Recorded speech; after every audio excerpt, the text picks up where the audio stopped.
ರೀ? ನಮ್ಮ ಮದಗನೂರು ಸರ್. ನಿಮ್ದು ಹೆಸರೇನು ರೀ? ಶಿವನಗೌಡ ನಾಗನಗೌಡ ಹಿರೇಗೌಡ ಅಂತ. ತಾಲೂಕು ಯಾವ್ದು ರೀ? Gadag district sir.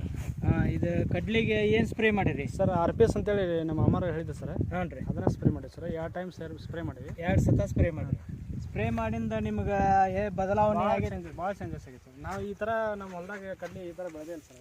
ಹಾಂ ಹಾಂ ಇದನ್ನ ನೋಡಿದ್ರೆ ನೀವು ಇದನ್ನ ಸ್ಪ್ರೇ ಮಾಡೋದು ನೋಡಿದ್ರೆ 4 ಮಂದಿ ರೈತರಿಗೆ ಹೇಳಕ್ಕೆ ಅದನ್ನ 100% ಐತೆ ಸರ್. ಹಾಂ ಹೇಳ್ಬೋದು.